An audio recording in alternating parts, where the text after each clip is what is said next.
Hello everyone, good morning and अस्सलाम वालेकुम। सबसे पहले आप सबको रमज़ान की बहुत बहुत मुबारकबाद। और आज की वीडियो में मैं आपके साथ रमज़ान की कुछ इजी प्रेप रेसिपीज़ शेयर करूंगी जो कि आप पहले से बना के रख सकते हैं।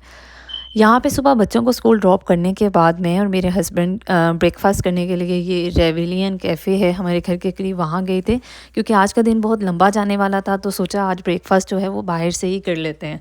तो ब्रेकफास्ट जैसे हमने ऑर्डर किया, ब्रेकफास्ट किया, थोड़ा टाइम स्पेंड किया। हम जब भी इस कैफ़े में जाते हैं हमारी एक ही चीज़ डिसाइडेड होती है, हम हर दफ़ा वही जाके खाते हैं। मैं यहाँ पे कॉफ़ी के साथ ऑमलेट ले लेती हूँ और मेरे हस्बैंड स्क्रैम्बल्ड एग को प्रेफर करते हैं। ब्रेकफास्ट हमने कर लिया था और मैं आ गई थी घर में, और घर में आके सबसे पहले मैं किचन में आई थी क्योंकि मुझे आज जो था वो सारे रमज़ान के लिए जो थी वो मील प्रेप करना था।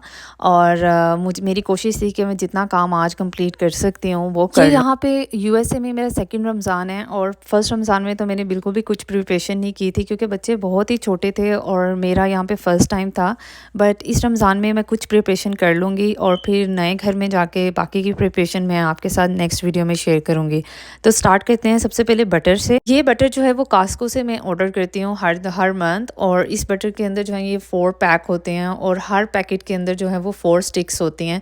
तो अगर आप ये 4 के 4 पैक यूज़ करेंगे तो आपके 2 जो बड़े वाले जार हैं वो बनेंगे। और मैं यहाँ पे 3 पैक यूज़ करने वाली हूँ और एक जो है वो मैं वैसे ही रखूँगी। समटाइम जो है वो बटर घर में यूज़ करना होता है डिफरेंट रेसिपीज़ के लिए। तो यहाँ पे मैंने सारी जो स्टिक्स थी उनको निकाल के डाल दिया था पॉट के अंदर और मैंने फ्लेम जो था वो हाई कर दिया था। जैसे ही ये सारी मेल्ट हो जाएंगी तो मैं फ्लेम को जो है वो मीडियम कर दूंगी और इसको अच्छी तरह से पकने देना है। बटर को आप जितना अच्छा स्लो आंच पे पकाएंगे उतना ही ये प्योरीफाइड और फाइन बटर जो है वो बन जाएगा। और यहाँ पे मुझे इसको पकाते हुए जो है वो 10 से 12 मिनट हो गए हैं और ये सारा जो इसके ऊपर झाग है वो बनना शुरू हो गई थी। आपने इसको थोड़ा देर और पकाना है ताकि इसकी ये जो सारी झाग है ना इसका कलर चेंज हो जाए, तो और जो सॉलिड वाला पार्ट है वो नीचे बैठ जाए और जो प्योरीफाइड घी है वो ऊपर आ जाए। यहाँ पे इस पॉइंट पे आपको कैसे पता चलेगा कि आपका घी रेडी है? जैसे ही आपको घी के अंदर से देसी घी की स्मेल आना शुरू हो जाएगी, it means your ghee is ready. तो मैं इसको ज़्यादा बर्न नहीं करती, इसका कलर चेंज नहीं करती क्योंकि मुझे ऐसा ही कलर जो है वो पसंद है। और फिर ये देखें यहाँ पे मैंने 2 जार के अंदर इनको फिल कर दिया था और मैं इनको नाम लिख दूँगी। एक को मैं डीप फ्रीज़र में रख दूँगी और एक को मैं रेगुलर यूज़ के लिए अभी इस्तेमाल करूँगी। और ये साथ में मैंने लास्ट नाइट जो था वो टोमेटो प्योरे बनाई थी वो भी मैं फ्रीज़ कर दूँगी। अब आ जाते हैं सेकंड रेसिपी की तरफ। तो अब मैं प्रिपेयर कर रही हूँ पकोड़े मसाला मिक्स। तो पकोड़ा मसाला मिक्स जो है वो हर घर में आपको पता है कि रमज़ान के अंदर पकोड़े तो लाजमी ही बनते हैं। तो इसके लिए जो है वो 1 kg बेसन ले लेंगे। मेरे पास जो है ये यहाँ पे ज़्यादा बेसन था तो 8 कप इक्वल टू 1 kg, तो मैं 8 कप जो है वो निकाल लूँगी एक बड़े से पॉट में। और फिर उसके अंदर मैं सारे स्पाइसेस आपको बताऊँगी कि कौन कौन से ड्राई इंग्रेडिएंट्स आपने उसके अंदर डालने हैं। और बाद में जब भी रमज़ान में आपको पकोड़े बनाने हैं आपने ये मिक्सचर निकालना है। इसके अंदर आप प्याज डाल सकते हैं, मिर्ची डाल सकते हैं, बैंगन डाल सकते हैं, कोई भी सब्ज़ी डाल सकते हैं और आप उसको यहाँ सबसे पहले 3 स्पाइसेस ऐड करेंगे, सुरख मिर्च, कुटी हुई मिर्च और साथ में सॉल्ट। तो मैं यहाँ पे पिंक सॉल्ट ऐड कर रही हूँ। और जो मिर्च मैंने यूज़ किया वो कश्मीरी लाल मिर्च है जो कि इतनी तीखी नहीं होती यानी स्पाइसी नहीं होती। और इसके बाद मैं इसके अंदर 2 बड़े चम्मच जो हैं वो ज़ीरा के ऐड करूँगी। आप सफ़ेद ज़ीरा भी ले सकते हैं, रेगुलर ज़ीरा भी ले सकते हैं, ब्लैक ज़ीरा भी ले सकते हैं, ये आपके अपनी चॉइस है। अब इसके अंदर मैं 2 बड़े चम्मच जो हैं वो धनिया पाउडर के डाल दूँगी। इससे फ्लेवर जो है वो बहुत ही ज़्यादा अच्छा आता है। हम यहाँ पे ड्राई इंग्रेडिएंट यूज़ कर रहे हैं तो हमने सारे सूखे हुए मसाले यूज़ करने हैं। तो मैं यहाँ पे अनियन पाउडर और गार्लिक पाउडर भी ऐड करूँगी। और सबसे पहले मैं इसके अंदर 1 चम्मच जो है वो अजवाइन यूज़ करूँगी। और ये डाइजेशन में भी बहुत अच्छा होता है, हाजमे के लिए भी बहुत अच्छा होता है और इससे फ्लेवर भी जो बहुत ही अच्छा आता है। अगर आप इसके अंदर कट करके पोटैटोस डालते हैं तो उससे जो है ये बहुत ही मज़े के पकोड़े बनते हैं। यहाँ पे मैंने इसके अंदर गार्लिक पाउडर डाल दिया था और अभी मैं इसके अंदर 1 चम्मच जो है वो जिंजर पाउडर भी डाल दूँगी। अदरक लहसुन की पेस्ट डालने के बजाय आप उनके जो अगर पाउडर डालेंगे तो उससे टेस्ट जो है वो बहुत ही अच्छा आएगा। बट अगर आपको अदरक लहसुन डालना है तो जिस टाइम आप पकोड़े बना रहे होंगे उस टाइम आप अदरक लहसुन की पेस्ट जो है वो डाल सकते हैं। अब इसके अंदर आ जाएंगी ग्रीन मिर्ची। आप इसके अंदर धनिया और पुदीना भी काट के डाल सकते हैं। मैं इसके अंदर कसूरी मेथी का यूज़ कर रही हूँ। यहाँ पे मैंने कसूरी मेथी आपने अपनी मर्ज़ी से डालनी है। मेरी फैमिली को बहुत पसंद है तो हम थोड़ी सी जो है वो ज़्यादा डालते हैं। अगर आपकी फैमिली को नहीं अच्छी लगती तो आप जो है वो कम भी डाल सकते हैं। और यहाँ पे एंड में मैंने इसमें अंदर 1 चम्मच काली मिर्च डाली है। अब मैं इसके अंदर चाट मसाला थोड़ा सा डाल रही हूँ 2 चम्मच के करीब। और अब मैं इन सारे बैटर को जो है वो मिक्स कर दूँगी। यहाँ पे मैंने इसके अंदर 1 चम्मच जो है वो बेकिंग पाउडर भी डाला था। अगर और वीडियो में स्किप हो गया है, आप भी इसके अंदर बेकिंग पाउडर डाल दें, उससे ना जो है बहुत ही क्रिस्पी और बहुत ही मज़े के जो है वो पकोड़े रेडी होते हैं। अब एक जार ले लें या कंटेनर ले लें, वो जार या कंटेनर जो है वो एयर टाइट होना चाहिए ताकि कोई भी जो है वो इसके अंदर पानी या कुछ भी अंदर जाए ना। अब इसको अच्छी तरह से आपने मिक्स कर लेना है और आपने इसको किसी ठंडी और अच्छी प्लेस में रख देना। आप इसको फ्रिज के अंदर भी रख सकते हैं ताकि ये ख़राब ना हो, इसके अंदर कीड़े ना पड़ें। और बाकी का जो मटेरियल बचा था थोड़ा सा, वो मैंने उसके अंदर पानी डाल के उसकी पेस्ट बना ली है, क्योंकि मैं ट्राई करना चाह रही थी कि ये पकोड़ा मिक्स जो है वो कैसा बना है। अब आ जाते हैं दूसरी रेसिपी की तरफ। और यहाँ पे मैंने जो है वो चिकन को मैरिनेट करके रात में ही फ्रिज में रख दिया था और अभी मैं इसको निकाल के जो है वो जिप लॉक बैग के अंदर डाल के फ्रीज़ कर दूँगी। मैंने चिकन तंदूरी बनाया था। पूरी मुर्गी ले लें, उसके अंदर दही डाल दें, एक शान का तंदूरी मसाला डाल दें, उसके अंदर ऑलिव ऑयल डाल दें, सॉल्ट डाल दें आप इसके अंदर, और इसके अंदर आप ग्रीन चिलीज़ भी डाल सकते हैं और साथ में आप कुटी हुई लाल मिर्च भी डाल सकते हैं अगर आपको स्पाइसी करना है। लेमन जूस डाल दें तो, और इसको ओवरनाइट रख दें। बाद में इसको जिप लॉक बैग में डाल दें। मैं 2 जिप लॉक बैग बना के रख रही हूँ। सम टाइम बारबेक्यू करना होता है तो एक बैग निकाल लिया, सम टाइम एयर फ्राई कर सकते हैं, बारबेक्यू कर सकते हैं, या इसको डीप फ्राई भी जो है वो कर सकते हैं। तो मैरिनेट किया हुआ चिकन अगर आपके फ्रिज में होगा तो बहुत ज़्यादा रेसिपीज़ आप उससे बना सकते हैं और इतना टाइम कंज्यूमिंग भी नहीं है। तो मैंने ये 18 फ़ेब को मैंने ये सारी प्रिपरेशन की थी। वीडियो थोड़ी लेट अपलोड की है, तो मैं जो भी चीज़ बनाती हूँ उसके ऊपर डेट ज़रूर मेंशन करती हूँ ताकि मुझे आइडिया हो कि किस दिन मैंने ये रेसिपी बनाई थी और कितनी देर तक मैंने इसको चला। शामी कबाब की, तो शामी कबाब बनाना बहुत ही ईजी है और ये टाइम टेकिंग बिल्कुल भी नहीं है। आप इसको बना के फ्रीज़र में रख सकते हैं और पूरा रमज़ान इनको यूज़ कर सकते हैं। आप पुलाव के साथ, सैंडविचेस के साथ, बर्गर के अंदर लगा सकते हैं, बच्चों को खिला सकते हैं। और मैं बिल्कुल भी स्पाइसी नहीं बनाती और मैंने एक वीडियो में इसकी रेसिपी शेयर की है, मैं लिंक में दे दूँगी। अदरवाइज़ आप मुझे DM कीजिएगा तो मैं आपको पूरी रेसिपी शेयर कर दूँगी। अभी यहाँ पे मैं ये सारे पैकेट्स को जो है वो एक कंटेनर के अंदर डाल रही हूँ, ट्रांसपेरेंट कंटेनर के अंदर, ताकि मुझे पता चलता रहे। और मैं इसको डीप फ्रीज़र के अंदर रखाऊंगी।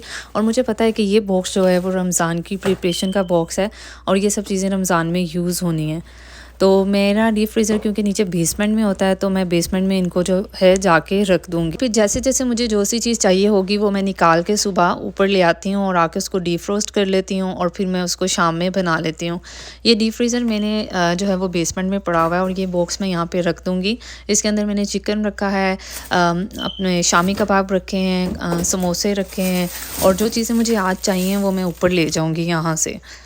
अब आ जाते हैं 4th रेसिपी की। मैंने बहुत दफ़ा आपके साथ ये रेसिपी शेयर की हुई है कि मैं 3 दालों को जो है वो मिक्स करके बनाती हूँ, जिसके अंदर चना दाल होती है, मसूर दाल होती है और तोड़ दाल होती है। तो चना दाल जो है वो ज़्यादा यूज़ की जाती है। तो 2 कप यहाँ पे अगर आप चना का दाल लेते हैं तो उसके साथ 1 कप आप मसूर दाल और 1 कप जो है वो तोड़ दाल लेते हैं। तो यहाँ पे मैं दालों को मिक्स करके रख रही थी क्योंकि ये बहुत टाइम टेकिंग है। तो अब यहाँ पे मैं जो है वो 4 कप जो है वो चना दाल ले रही हूँ और इसके साथ मैं जो है वो 2 कप मसूर दाल और 2 कप जो है तोड़ दाल डाल दूँगी। और ये दालों को मिक्स करके मैं एक कंटेनर में डाल के रख दूँगी। और जब भी मुझे दाल गोश्त बनाना है या चिकन गोश्त बनाना है या लौकी दाल बनानी है तो मैं जस्ट ये दालों को यहाँ भिगो दूँगी और फिर जल्दी से मैं इसको जो है वो बना लूँगी, क्योंकि ये बहुत टाइम टेकिंग है। कंटेनर्स को निकालो और फिर उनको तीनों दालों को डालो, और अगर आप एक ही कंटेनर में इन तीनों को मिक्स करके रखेंगे तो टाइम जो है वो आपका बिल्कुल भी कंज्यूम नहीं होगा, एनर्जी वेस्ट नहीं होगी। तो यहाँ पे मैंने तीनों दालों को डाल दिया है। मैं तीनों दालों को अच्छे से मिक्स कर लूँगी और साथ में देख लूँगी कि इसमें कोई पत्थर या चीज़ नहीं है।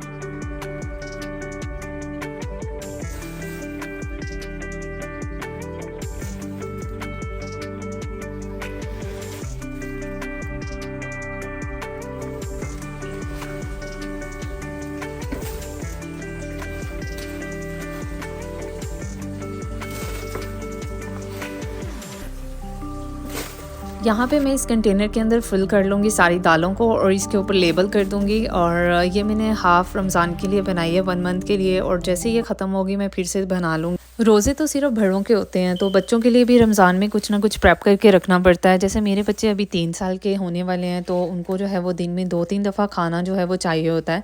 तो ऐसे छोटे-छोटे स्नैक्स आप उनके लिए रेडी करके रख सकते हैं। जैसे शामी कबाब है, उसको आप बर्गर में लगा सकते हैं, रोटी के साथ दे सकते हैं। और यहाँ पे जो है वो मेरे बच्चों को कॉर्न बहुत ज़्यादा पसंद है, तो मैं बल्क की फॉर्म में कॉर्न जो है वो ले आती हूँ। बट मैं यहाँ पे आपको 3 का ही बता रही हूँ, तो उनको मैं यहाँ पे इंस्टा पॉट के अंदर स्टीमर में 7 मिनट के लिए स्टीम कर लेती हूँ। थोड़ा सा पानी डालें, स्टीम वाली ट्रे डालें और आप उसके अंदर इनको स्टीम कर लेते हैं। और इसको निकाल के आप ठंडा करके आप इसको ज़िप लॉक बैग्स में डाल के आप इसको फ्रिज के अंदर या फ्रीज़र के अंदर रख सकते हैं। तो ये 1 वीक 2 वीक तक चल जाते हैं। या और अभी के देने के लिए आपने क्या करना है, गर्मा गर्म निकाल के इसके ऊपर बटर अच्छे से रब कर देना है, और जब भी बच्चों को चाहिए तो आप उनको दिखा सकते हैं। थोड़े से पानी के अंदर ये अच्छे से जो है वो स्टीम हो जाती है। बारी आ जाती है कि आप पूरे रमज़ान में वेजिटेबल्स को कैसे जो है वो सेव कर सकते हैं पूरे रमज़ान के लिए। तो मैं वेजिटेबल्स को जो है वो आके बिल्कुल भी वॉश नहीं करती, और इनको जो है वो रैपिंग शीट के अंदर अच्छी तरह से रैप करके फ्रिज के अंदर रख देती हूँ। ये जो लौकी है वो मैंने पूरा मंथ के बाद निकाली है। ये मैंने रैप करके रखी हुई थी लास्ट टाइम ही, जस्ट आपको दिखाने के लिए कि किस तरह से ये बिल्कुल भी ख़राब नहीं होती। थोड़ा सा कलर इसका फेंट हो गया है, बट ये बिल्कुल अंदर से फ्रेश है। आप इसको कट करके भी जो है वो फ्रीज़र में फ्रीज़ कर सकते हैं। ऐसे इसको पील कर लें और कट करके फ्रीज़ कर लें। बारी आ जाती है जिंजर और गार्लिक की, जो कि हर घर में रमज़ान में बहुत ही ज़्यादा इस्तेमाल किया जाता है। अदरक और लहसुन जो है वो मैं मार्केट से ले आती हूँ। गार्लिक जो है वो मैं पील हुआ ही लेती हूँ, बड़ा कंटेनर, और अदरक को जो है वो मैं घर आके पील करके इसको छोटे छोटे स्लाइसिस में डाल लेती हूँ। और बाकी का बचा हुआ अदरक जो है वो अच्छी तरह मैं रैपिंग शीट के अंदर रैप करके फ्रिज में रख देती हूँ। इससे आप जो है वो 1-2 मंथ तक इस्तेमाल कर सकते हैं। बहुत सी रेसिपीज़ ऐसी होती हैं जिसमें आपने अदरक को जो है वो ऐसे ही कट करके यूज़ करना होता है, या कावे के लिए, या कभी गला ख़राब हो तो उसके लिए। तो मैं इसको ऐसे रैप करके रख देती हूँ। अब आ जाते हैं अदरक और लहसुन की पेस्ट की। मैं पूरे मंथ की अदरक और लहसुन की पेस्ट को किस तरह से प्रिजर्व करती हूँ, यहाँ पे मैं आपके साथ वो शेयर करती हूँ।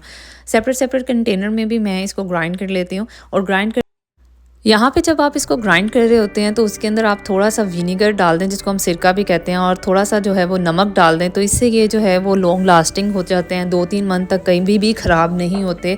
और फिर आप इसको एयर टाइट कंटेनर के अंदर फिल करके, और बाद में इसके ऊपर जो है वो थोड़ा सा, मैं जब इनको एयर टाइट कंटेनर के अंदर फिल करती हूँ और इनको अच्छी तरह से प्रेस करके इसके अंदर ऊपर कोई भी आप ऑयल डाल दें। मैं यहाँ पे वेजिटेबल ऑयल भी डाल सकते हैं। मैं यहाँ पे जो है वो ऑलिव ऑयल का इस्तेमाल कर रही हूँ। तो वो आप डाल के ऊपर से जब इनको एयर टाइट इनको कवर कर देंगे तो ये 2 मंथ तक कभी भी आपके ख़राब नहीं होंगे। तो पूरा रमज़ान आप इनको जो है वो अच्छी तरह से यूज़ कर सकते हैं। जैसे ही आप ये एक बोतल या एक जार निकालें, अच्छी तरह से उसको पहले स्पून से मिक्स करें ताकि जो ऑलिव ऑयल है वो अच्छी तरह से मिक्स हो जाए। और ऑलिव ऑयल के तो वैसे भी बहुत ज़्यादा फ़ायदे हैं, उसका कोई भी नुकसान नहीं। मोस्ट टाइम टेकिंग टास्क की तो ऐसा होता है कि जब भी रमज़ान की प्रिपरेशन करनी होती है तो मसालों के रैक में मसाले ढूंढने पड़ते हैं। तो मैंने ये बड़ा अमेज़न से कंटेनर जो है वो ऑर्डर किया था, ट्रांसपेरेंट। और मैं सारे स्पाइसेस जो रमज़ान में यूज़ करने होते हैं, कीमा, चाट मसाला, पुलाव मसाला, बिरयानी मसाला, फ़िश मसाला, वो सारे इसके अंदर डाल देती हूँ। और चाट मसाला, फ्रूट चाट मसाला, और जो भी मुझे चाहिए होता है वो मैं यहाँ से एक निकाल लेती हूँ और फिर मैं इसको पेंट्री के अंदर रख देती हूँ। तो जब भी मुझे पता होता है कि कहाँ पे मसाले पड़े हैं, जल्दी से जाओ, जल्दी से मसाला निकालो, तो ये टाइम टेकिंग बिल्कुल भी नहीं। यहाँ पे मैंने क्योंकि फ़िश फ्राई करनी थी और कुछ फ्रोज़न भी करनी थी, तो मैंने कहा आपके साथ रेसिपी शेयर कर लेती हूँ। तो यहाँ पे मैंने वो फ़िश मसाला हाफ़ इसके अंदर डाला था, अदरक लहसुन की पेस्ट डाली, और ये ग्रीन पेस्ट डाली जिसके अंदर आप पुदीना, धनिया, ग्रीन मिर्ची, थोड़ा सा नमक, इमली का पल्प, और ये सब मैंने इसके अंदर ऑलरेडी पेस्ट बना के रखी हुई थी, तो वो मैं इसके अंदर मिक्स कर लेती हूँ। और अभी मैंने यहाँ पे जो था वो फ़िश को सुबह नमक और साथ में मैंने इसको थोड़ा सा सिरका डाल के उसको रखा हुआ था क्लीन करने, और जितनी देर में वो क्लीन हो गई थी उतनी देर में मैंने मसाला प्रेप कर लिया था और डिफ्रोस्ट भी हो चुकी थी फ़िश। अभी इस मसाले को अच्छी तरह से मैं मिक्स कर लूँगी और फिर एक एक पीस करके मैं इसके अंदर डिप करके अच्छी तरह से मसाला जो है वो फ्रिज पे लगा के, आप इसको ओवरनाइट भी रख सकते हैं, बट मुझे शाम में फ्राई करना था तो मैं आपको बता रही हूँ कि आप इसको सेफ़ भी कर सकते हैं। तो यहाँ पे मैंने जो है वो सुरमई फ़िश ली थी, जो कि नॉर्मली हर जगह से मिल जाती है, पाकिस्तान में तो बहुत ही ज़्यादा फेमस है। और इसके ऊपर मैं ये सारा मसाला लगा दूँगी दोनों तरफ से, और फिर मैं इसको फ्रिज में रख दूँगी 4 और 5 आवर्स के लिए भी आप रख सकते हैं। मैं तो सिर्फ 1 घंटे के लिए रख रही हूँ ताकि ये अच्छी तरह से मसाला इस पर जो है वो लग जाए।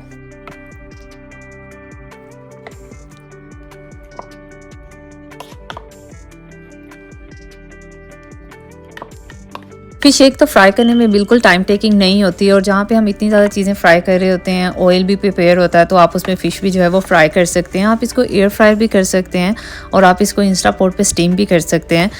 बट जो फ्राई का टेस्ट है ना वो बिल्कुल अलग है। तो मैं इस तरह इसको सारे को फ्राई कर लूँगी और इस तरह इसको एक कंटेनर में डाल के इसको फ्रिज में रख दूँगी। आप इसको जिप लॉक में डाल के अच्छी तरह से जो है वो डीप फ्रीज़ भी कर सकते हैं। निकाल के जस्ट आपने डीफ्रोस्ट करना है और इसको फ्राई कर लेना है जब भी आपको चाहिए होगा। ग्रीन चिलीज़ जो है वो हमेशा मेरी ख़राब हो जाती थी, जब भी लेके आती हूँ तो ख़राब हो जाती हैं। और ग्रीन चिलीज़ ऐसी हैं कि हर चीज़ में ही डलती हैं, सालन में भी डलती हैं, सैलड में भी डलती हैं और आप जो भी रेसिपी यूज़ कर रहे हैं उसमें डलती हैं। तो जो पेस्ट वगैरह में यूज़ करनी होती हैं वो तो मैं यूज़ कर लेती हूँ और बाकी की ग्रीन चिलीज़ के जो हैं वो मैं एज़ इट इज़ बगैर वॉश किए एक कंटेनर के अंदर नैपकिन बिछा के और उसके अंदर सारी ग्रीन चिलीज़ को डाल के अच्छी तरह से बंद करके फ्रिज के अंदर रख देती हूँ। जिस हिसाब से मुझे चाहिए होता है निकाल के यूज़ करती हूँ और इस तरीके से आपकी ग्रीन चिलीज़ कभी भी जो है वो ख़राब नहीं होती। मेरी लास्ट वीडियोस में देखा होगा कि मैंने ग्रोसरी शॉपिंग करके आई थी और वो सारी ग्रोसरी मैंने आपके साथ शेयर की थी कि रमज़ान में कौन कौन सी चीज़ें जो हैं मुझे चाहिए होती हैं और कौन कौन सी ग्रोसरी मैं करती हूँ और कहाँ कहाँ से ग्रोसरी करती हूँ। तो यहाँ पे जो मैंने वेजिटेबल्स ली होती हैं वो अभी तो यूज़ नहीं करनी थी, तो मैंने एक लौकी आपको जो है वो कट करके दिखाई थी कि कैसे 1 मंथ तक जो है वो सेव कर सकते हैं। तो इसको भी ये जो है बिल्कुल फ्रेश थी और मुझे क्योंकि अभी चाहिए नहीं थी इसलिए मैं इनको अच्छी तरह से जो है वो रैप कर लूँगी और इसकी डंडी को भी आपने अच्छी तरह से रैप करना है ताकि वहाँ से जो है वो ख़राब ना हो। और बैंगन को भी मैं इस तरह से रैप करके फ्रिज के अंदर रख लूँगी और जब चाहिए होगा तो मैं निकाल के बना लूँगी। अभी मुझे बहुत से काम करने थे बट बच्चों को पिक करने का टाइम हो गया था, तो और इतना ज़्यादा काम करने के बाद मैं थोड़ी सी लेज़ी भी हो गई थी, तो मैंने सोचा क्यों ना अपने लिए कॉफ़ी बना लूँ। तो ये कॉफ़ी जो है वो मैं पब्लिक ग्रोसरी स्टोर से ले आती हूँ। बहुत ही ईजी कोल्ड कॉफ़ी है, जस्ट आपने कॉफ़ी डालनी है और क्रीमर डालना है। ये 4 in 1 है, इसके अंदर ऑलरेडी सब ऐड होता है, शुगर और मिल्क और क्रीम और एवरीथिंग। और बस मैंने इसको अपने मग में लिया और मैं निकल गई बच्चों को स्कूल से पिक करने और थोड़ी सी ना ब्रेक भी मिल जाती है आपको किचन के कामों से। और मेरा तो ऐसा है कि मैं जब ड्राइव करती हूँ तो मेरा पूरा फोकस जो है वो मेरे माइंड में क्या चल रहा है सब निकल जाता है। यहाँ पे मैंने बच्चों को स्कूल से पिक किया और मेरी कोशिश होती है मैं उनके लिए कोई ना कोई स्नैक्स लाजमी लेके जाती हूँ जो कि वापसी पे आते हुए वो खाते रहते हैं। और फिर आके बच्चे जो थे वो बिज़ी हो गए खेलने में और मैं अपने काम में बिज़ी हो गई। और यहाँ पे मैंने जो था वो भिंडी को अच्छी तरह से आपने जस्ट उसको मैं वॉश करके गई थी और ड्राई करके गई थी। आके मैंने उसको स्मॉल पीसेस में कट किया और जिप लॉक बैग में डाल के मैंने इसको फ्रोज़न कर दिया। और जब भी मुझे चाहिए होगी भिंडी मैं इसको फ्रिज से निकालूंगी और जस्ट इसको फ्राई करके जल्दी से भिंडी जो है वो प्रिपेयर कर लूँगी, क्योंकि वेजिटेबल्स को कटिंग जो है वो बहुत ज़्यादा टाइम लेती है और रमज़ान के दौरान तो वैसे ही एनर्जी जो है वो आपके अंदर नहीं होती। और ये भिंडी जो थी वो मैंने रख ली थी, इसके मैंने पकौड़े बनाने हैं। वो जो बैटर मैंने सुबह बनाया था उसके अंदर ही मैं ये भिंडी डाल के जो है वो भिंडी के पकौड़े बनाऊँगी और देखूँगी कि उसका टेस्ट कैसा है। यहाँ पे जो मैंने फ़िश फ्राई करने के लिए रखी थी फ्रिज में वो मैंने निकाली है और इसको मैं अच्छे से फ्राई कर लूँगी, ऑलिव ऑयल के अंदर फ्राई करूँगी। और ये देखें इतना अच्छा लग रहा है ग्रीन ग्रीन मसाले वाली फ़िश। मैंने फ़र्स्ट टाइम ये रेसिपी ट्राई की थी बट ये बहुत ही अच्छी थी। आप लोगों को भी मैं रिकमेंड करूँगी कि बहुत ही आप लोग भी ट्राई करें। और यहाँ पे भिंडी को मैंने लंबा लंबा सा जो था वो काट लिया था चिप्स की फॉर्म में और फिर मैंने इसको जो था उसी सेपरेट ऑयल में जो था वो फ्राई कर लिया था।